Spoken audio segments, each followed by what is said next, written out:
नमो बुद्धाय। संविधान खतरे में है, ये बोल बोल के इंडिया आघाड़ी ने अपनी सीटें बढ़ा ली, एमवीए ने महाराष्ट्र में सीटें बढ़ा ली और फिर संविधान खतरे में है ये बताकर महाराष्ट्र की, हरियाणा की ये सारी इलेक्शंस स्टेट में लड़ी जाएंगे। संविधान वाकई खतरे में है।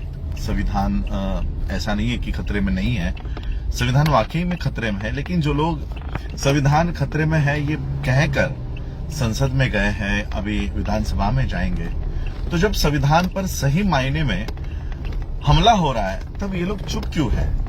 जिस संविधान को बचाने के लिए भारत के लोगों ने इनको संसद में भेजा है, महाराष्ट्र की, हरियाणा की, बाकी की और विधानसभाओं में भेजने वाले हैं, फिर जब संविधान खतरे में वाकई में है तो ये बातें क्यों नहीं कर रहे? कल सुप्रीम कोर्ट ने एक महत्वपूर्ण जो अनुसूचित जाति और जमाती के लोग हैं उनके लिए एक जजमेंट उन्होंने दी है। बहुत सारे अनुसूचित जाति और जमाती के लोग, यानी जिन्हें हम एससी कहते हैं, शेड्यूल कास्ट, और एसटी कहते हैं, शेड्यूल ट्राइब, इन लोगों को, बहुत लोगों को ये पता भी नहीं है कि क्या जजमेंट पास हुई है। और ये उनसे उम्मीद भी नहीं करता मैं कि उनको सुप्रीम कोर्ट की इतनी बड़ी जजमेंट पढ़ के उस पे वो अभ्यास करे या उस पे कुछ प्रतिक्रिया दे। ये तो हमारे जैसे पढ़े लिखे लोगों का, आपके जैसे पढ़े लिखे लोगों का, हमारे समाज में एडवोकेट्स जो है, पढ़े लिखे वर्ग जो है, ये उनका काम है उन्हें समझाना। सुप्रीम कोर्ट ने कल जो निर्णय दिया है कि जितने भी राज्य भारत में हैं वो अपने अपने राज्य में अनुसूचित जाति यानी एससी और अनुसूचित जमाती यानी एसटी के लिस्ट में वो ग्रुप्स कर सकते हैं, यानी कोटा जो दिया हुआ है उस कोटा के अंदर वो कोटा लागू कर सकते हैं। बाइफर्केशन इन रिजर्वेशन कर सकते हैं। यानी सिंपल वे में मैं आपको बताना चाहता हूं, भारत में वो उन्होंने जिस तरह से आज एनटी में ABCD किया हुआ है रिजर्वेशन जो है, जैसे for example D notified tribe है जिसे हम एनटी कहते हैं। एनटी में 4 वर्ग हैं, एनटी ए, एनटी बी, एनटी सी और एनटी डी। एनटी ए का रिजर्वेशन है 3%, एनटी बी का रिजर्वेशन है 2.5%, एनटी सी का परसेंटेज है 3.5% और एनटी डी का परसेंटेज है 2%। ये एक ही anti denotified tribe, nomadic tribe का एक ही कास्ट में 4 वर्गीकरण यहां पर है और यही वर्गीकरण अब एससी में आएगा और एसटी में भी आएगा। आज फिलहाल रिजर्वेशन कोटा महाराष्ट्र में एम्प्लॉयमेंट के लिए एससी का है परसेंटेज है 13% और एसटी का परसेंटेज है 7%। 7% एसटी और 13% एससी, ऐसा ये रिजर्वेशन कोटा है। अब कोटा के अंदर कोटा आएगा, मतलब क्या होगा? 13% जो एससी है उस एससी में 3%, 2%, 2.5%, 3.5%, ऐसा परसेंटेज पूरे भारत के सारे स्टेट्स में ये लागू होगा। उसी तरह से एसटी 7% है, उसी 7% में 2%, 1%, 3%, 4%, ऐसा करके 7% को भी डिवाइड किया जाएगा। अब ये बहुत सारे लोगों को पता नहीं है, उनको लग रहा है कि तो ये तो अच्छा है। सरकार ने, सुप्रीम कोर्ट ने कहा है कि जो जातियां एससी में या अनुसूचित जमाती में पिछड़ी है उनको आगे लाने के लिए हम जो आगे आई हुई जातियां हैं उनको पीछे डाल देंगे। अब फॉर एग्जांपल मैं पूरी भारत की अनुसूचित जाति की लिस्ट नहीं पढ़ूंगा क्योंकि ये बहुत लंबी लिस्ट है। महाराष्ट्र में मैं वैसे एक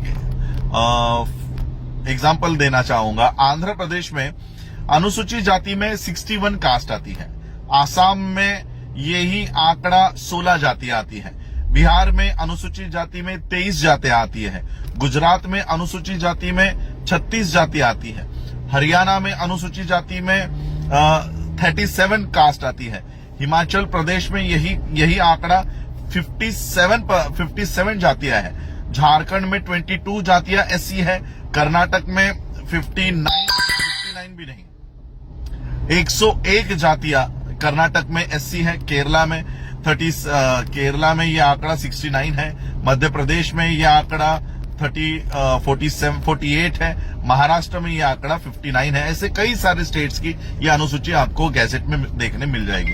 मैं अब सिर्फ महाराष्ट्र की बात करता हूं। महाराष्ट्र में 59 कास्ट है एससीज में। इसमें मैं कुछ जातियों का नाम क्रम में पढ़ना चाहूंगा। पहली जात है अगेर नाम की।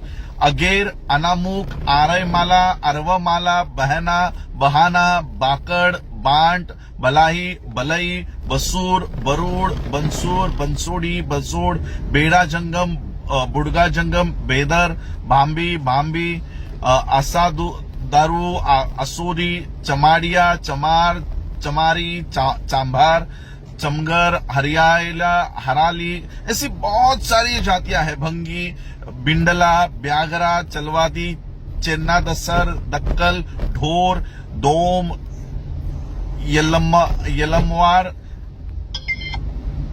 गारो, घासी, हल्लेर, हलसर, होलार, होलाया, ये सारी जातियां हैं। उसमें 37 नंबर पे है महार, 39 माला, दसारी, 40 पे माला, अन्नाई, 47 पे है मांग। मैं इसलिए जंप कर रहा हूं क्योंकि 37 नंबर महार, 47 नंबर मांग और 3 नंबर की 3 भी नहीं, 11 नंबर पे है चांभार। ये 3 जातियां महाराष्ट्र में प्रशासन में भी है। ये आपको इनके एमएलएस भी दिखाई देंगे, इनके एमपीज भी दिखाई देंगे। तो महाराष्ट्र में ये 59 कास्ट जो है, ये 59 कास्ट में ये 3 जातियां महार, मातंग और चंभार, ये प्रशासन में है। एजुकेशन भी इनका भी अच्छे से हो रहा है। नौकरियां में भी एससी के जो सीट्स है यहां पर ये आपको पाए जाएंगे। अब ये 3 कास्ट जो यहां पर आगे आई है, यानी हमने कभी भी महाराष्ट्र में ये जातियां कभी नहीं सुनी थी। आहेर, अनामुक, आरय, बहाना, ये सारी जो जातियां हैं महाराष्ट्र के लोगों को पता भी नहीं होगी कि ये हमारी जातियां है, ये एससी की जातियां हैं। कई सारी जातियों को तो हम पहली बार हम लोग इनके नाम सुन रहे होंगे। अब ये जो जातियां हैं जिसके बारे में हम जानते भी नहीं है या उनकी पॉपुलेशन भी बहुत कम होगी, ऐसे जातियों को ग्रुप बनाकर उनको ए कैटेगरी में रखेंगे, यानी एससी ए में कौन सी जातियां आएंगी? जो शासन में, प्रशासन में, एजुकेशन में वो है ही नहीं, ऐसे जातियों को ए में डालेंगे और उनको एक सर्टेन परसेंटेज देंगे। 13% को डिवाइड कर दिया जाएगा 4 भागों में और 13% को डिवाइड करके किसी को 3.5%, किसी को 2.5%, किसी को 4%, और जो जातियां प्रशासन में है, जो जातियां एजुकेशन में है, जो जातियां नौकरियों में है, उनको सबसे आखिरी में डाला जाएगा। हमें इससे भी दिक्कत नहीं है, लेकिन इससे क्या होगा? इससे यह होगा कि ए कैटेगरी में जब भर्ती शुरू होगी और ये जातियां जो है अहेर, बाम्बी, अनामुक, आरयमाला, ये कास्ट के लोगों को वहां पर फर्स्ट प्रेफरेंस दिया जाएगा। और जब ये फर्स्ट प्रेफरेंस दिया जाएगा तब ये जाति के लोग उपलब्ध नहीं होंगे, क्योंकि इनमें एजुकेशन का लेवल बहुत कम है। एजुकेशन का लेवल कम होने की वजह से जब इनकी सीटें भरी जाएंगी तब इनको एम्प्लॉयमेंट के लिए ये कभी एप्लीकेशन नहीं करेंगे। पहली बार जब एडवर्टीजमेंट आएगी कि इतने पोस्ट भरने हैं और एससी में ए कैटेगरी के एज ए की जो वर्गीकरण किया गया है उनको अपॉइंट किया जाने वाला है, तो पहली बार में इनके कोई एप्लीकेशंस नहीं आएंगे। आए भी तभी उस लेवल के नहीं आएंगे जो एजुकेशन क्वालिफिकेशन उनको चाहिए। सेकेंड बार भी इसको जब एडवर्टाइजमेंट दिया जाएगा तब भी, क्योंकि हमारा सबसे बड़ा जातिवाद एक ही शब्द से किया जाता है, नॉट फाउंड सुटेबल। हम लोगों को जातियों की गालियां नहीं दी जाती, हमें हमारे रिमार्क में जब अपॉइंटमेंट की या हमारे इंटरव्यूज चलते हैं तो रिमार्क में हमें गाली दी जाती है और वो गाली का नाम है not found suitable. Candidate not found suitable, ये एट्रोसिटी से भी भयानक गाली हम लोगों को दी जाती है। यानी हम लोग इंटरव्यूज के लिए भी जाते हैं तब भी हमारे सामने लिखा जाता है कि नॉट फाउंड सुटेबल। ऐसा 3 बार होने के बाद, वो कास्ट के लोग नहीं मिलने के बाद, वो कास्ट या वो रिजर्वेशन सीधा डी रिजर्व हो जाएगा। 3 बार में उस जाति के कैंडिडेट न मिलने पर वो रिजर्वेशन पूरी तरह से खत्म हो जाएगा। और जो 13% की एडवर्टीजमेंट निकाली जाती थी, जिसमें महार, मातंग, चमार, ढोर, ये कैटेगरी के लोग एप्लीकेशन करके प्रशासन में जाते थे, नौकरियों में जाते थे, एजुकेशन स्कॉलरशिप्स ले रहे थे, अब इनको अपॉर्चुनिटी होने के बावजूद भी ए में नहीं लिया जाएगा, बी में नहीं लिया जाएगा, सी में नहीं लिया जाएगा और डी की कैटेगरी भरी नहीं जाएगी। तो हमारा रिजर्वेशन इस तरह से खत्म करने का काम सुप्रीम कोर्ट ने किया है। सुप्रीम कोर्ट ने तो जजमेंट दे दी, लेकिन मैं आपको वो जजमेंट भी देने का अधिकार किसका है? आर्टिकल 341, बाबा साहब अंबेडकर जी ने आर्टिकल 341 देखो कैसा लिखा है। बहुत सारे लोगों को इसको शांत दिमाग से पढ़ने की जरूरत है। क्या लिखते हैं Baba Saheb Ambedkar? The president may with respect to any state, मैं यूनियन टेरिटरी की बात नहीं करूंगा, the president may with respect to any state और union territory and where it is a state after consultation with governor thereof by public notification specify the caste, races or tribes or parts or groups within caste, races or tribes which shall for the purpose of this constitution be deemed to be scheduled caste in relation to that state or union territory as the case may be. Parliament may by law include in or exclude from the list of scheduled castes specified in a notification issued under clause 1 of any caste, race or tribe or part of or group within any caste, race or tribe, but save as aforesaid a notification issued under the said clause shall not be varied by any subsequent notification. इसका मतलब क्या है? बाबा साहब लिखते हैं कि parliament या पहला article 341 subsection 1 में बाबा साहब लिखते हैं the president may with respect to any state after consultation with governor thereof, अगर आपको महाराष्ट्र के अनुसूचित जाति को ए, बी, सी, डी में वर्गीकरण करना है तो पहले तो गवर्नर से कंसल्ट करना है। गवर्नर से कंसल्ट करने के लिए भी पब्लिक नोटिफिकेशन डालनी है और उसके बाद आपको अगर वर्गीकरण करना है तो वो उस तरह से करना होगा। अब गवर्नर का अधिकार निकालकर अब ये पब्लिक नोटिफिकेशन हटाकर सुप्रीम कोर्ट ने सीधा सीधा कह दिया है कि अपने अपने राज्य में वर्गीकरण कर देना। हम लोग ओबीसी के आरक्षण बचाने की लड़ाई लड़ रहे हैं और उसकी बचाने की लड़ाई लड़ते लड़ते हम अपना आरक्षण खो दिए हैं। खोने वाले हैं नहीं, खो दिए हैं। और एबीसीडी हमारे लोग, हमारे महामूर्ख लोग एबीसीडी के वर्गीकरण का समर्थन कर रहे हैं। इस वर्गीकरण का समर्थन करने वाले लोगों को मैं बताना चाहता हूं कि आने वाले समय में एससी का रिजर्वेशन ये पूरी तरह से खत्म हो चुका होगा। नॉट ओनली एससी के बाद एसटी भी इसमें इंक्लूड किया गया है। एससी और एसटी, एक तो पिछले 7 सालों से वैकेंसीज भरी नहीं गई है। सारे गवर्नमेंट पोस्ट एससी एसटी के ओबीसीज के खाली पड़े हुए हैं, बैकलॉग भरा नहीं गया है। अब बैकलॉग भरने की जब बारी आ रही है तो उन्होंने कहा कि जो कास्ट सबसे ज्यादा अप्लाई कर रही है या एजुकेशन में आगे है या अपने हक और अधिकार के प्रति जागरूक है, इसको सबसे पीछे रखो। और जो कास्ट जिसको कुछ भी पता नहीं है कि हम एससी है, एसटी है, ओबीसी है, ऐसे लोगों को आगे लेकर आओ और उनके कैंडिडेट्स को भरो। आने वाले समय में इस कास्ट के लोगों को कैंडिडेट नॉट फाउंड सुटेबल करके करार दिया जाएगा। SC A B C D किया जाएगा। ए की कैटेगरी धीरे धीरे खत्म हो जाएगी, बी खत्म हो जाएगी, सी खत्म हो जाएगी और डी को कभी भी भरा नहीं जाएगा। हम लोग डी कैटेगरी में चले जाएंगे। महार, मातंग, चमार, ढोर, पंजाब के चमार, बाकी जाटव, ये जो लोग आज शासन, प्रशासन और एजुकेशन में दिख रहे हैं, ये आने वाले समय में पूरी तरह से शासन प्रशासन से निकल जाएंगे। एमपीज एमएलएज की सीट, रिजर्व सीट जो है, वहां पर भी इन लोगों को कभी आने का मौका नहीं मिलेगा। इस तरह से ये कानून है और इसलिए मैं आप सभी लोगों को कहना चाहता हूं, आने वाले समय में हम लोगों को आरक्षण बचाने की, एससी और एसटी के लोगों को आगे आकर कि वर्गीकरण, तेलंगाना ने तो कल ही जाहिर कर दिया कि हम भारत का पहला स्टेट होंगे जहां पर हम एससी और एसटी में इस तरह का बाइफरकेशन करेंगे, एबीसीडी वर्गीकरण वो लोग करेंगे।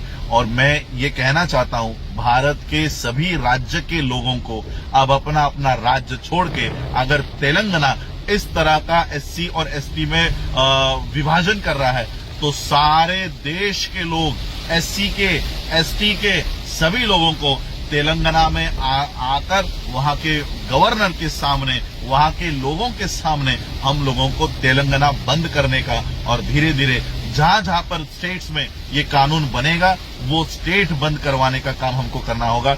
अब ये लड़ाई कानूनी नहीं रही, क्योंकि कानूनी दावपेच से ही तो ये नीचे तक आया है। तो अब ये कानून अगर बनने जाए तो इस कानून का रास्तों के ऊपर खड़े होकर हम लोगों को इसका विरोध करना होगा। और उसी के साथ इस कानून का विरोध करने वाले हमारे सच्चे प्रतिनिधि हर स्टेट के असेंबलीज में हम लोगों को भेजना होगा। और इसीलिए मैं बाबा साहब का आरपीआई जिंदा करना चाहता था कि आज सभी स्टेट्स में ये काम होने जा रहा है। हमारे लोगों को प्रशासन से बाहर निकाला जाएगा, पॉलिटिक्स से बाहर निकाला जाएगा, एजुकेशन से बाहर निकाला जाएगा। और हमारे जो गधे 131 दलाल एमपीज संसद में बैठे हैं, ये इसके ऊपर मुंह तक नहीं खोलेंगे। और इसलिए हमें हमारे सच्चे प्रतिनिधि, सच्चे और पढ़े लिखे प्रतिनिधि, ऐसे नहीं कि मुझे बोलने नहीं दिया जा रहा, मुझे अत्याचार किया जा रहा है, ऐसे वाले नहीं, हमें स्ट्रांग प्रतिनिधि, पढ़े लिखे प्रतिनिधि हम लोगों को संसद में और विधान भवन में, विधानसभाओं में हम लोगों को भेजना है। ये लड़ाई आने वाले समय में मैं हाथ में ले रहा हूं, क्योंकि मुझे पता है जब पूरा देश जल रहा होगा तब मैं किसको धम्म समझाऊं। जब तुम्हारे पेट में दाना नहीं होगा तब क्या मैं आपको बुद्ध की आके बातें बताऊं? ये बात तो बुद्ध ने भी नहीं कही कि जब तक तुम्हारा पेट भरा हुआ ना हो तब तक धम्म भी आपके दिमाग में नहीं जाएगा। अब हमारे पेट की लड़ाई शुरू हो चुकी है। हमको एजुकेशन से, नौकरियों से निकाला जाने वाला है। और इसलिए ये रास्तों पर उतरकर ये लड़ाई हम लड़ने के लिए पूरी जोश और मेहनत से हम लोग इसको लड़ेंगे। और ये कानून जो राज्य बना रहा है, जो भी स्टेट इसको इम्प्लीमेंट करेगा, हम वहां के मंत्रियों को, एमएलएस को, चीफ मिनिस्टर को घर के बाहर नहीं निकलने देंगे। ऐसा काम हम लोगों को करना होगा। 2 अप्रैल 2018 अगर यहाँ की व्यवस्था भूल गई होगी तो हमें उनको फिर से ये दिन याद दिलाना पड़ेगा कि अगर हमारे एट्रोसिटी एक्ट में तुम छेड़खानी करते हो तो हम क्या कर सकते हैं। यहाँ तो पूरा का पूरा एससी एसटी रिजर्वेशन तुम लोग खत्म कर रहे हो। और ऐसे हालात में हम घर पर चूड़ियां पहनकर नहीं बैठने वाले हैं। हम रास्तों पे उतर के जितने भी एमपी, एमएलएस, एमपीज तो यहाँ पर रोल नहीं आएगा, जितने भी एमएलए इसके फॉर में वोट करेंगे या इस कानून को लागू करने का काम करेंगे, सबसे पहले तो एससी के एमएलएस को पीटेंगे, एससी के एमएलएस को पीटेंगे। उसके बाद जनरल वालों की बारी आएगी, सीएम की बारी आएगी। तो यही मैं आज आप लोगों को समझाना चाह रहा था कि एससी का और एसटी का रिजर्वेशन खत्म हो चुका है। बस राज्यों को वो लागू करने की देर है। मैं महाराष्ट्र की सरकार को आने वाली, क्योंकि अभी ये तो 26 नवंबर तक की ही गवर्नमेंट है, आने वाली सरकारों में भी हम लोग ये प्रेशर बनाए रखेंगे कि ये सुप्रीम कोर्ट ने दिया हुआ का जजमेंट महाराष्ट्र में लागू ना हो। बस यही समझाने के लिए मैं आज आपको, क्योंकि बहुत सारे हमारे और वर्गीकरण का हमारे ही नालायक लोगों ने कई सारे स्टेट्स में जाकर इसका समर्थन किया हुआ है कि वर्गीकरण होना चाहिए। अब क्यों होना चाहिए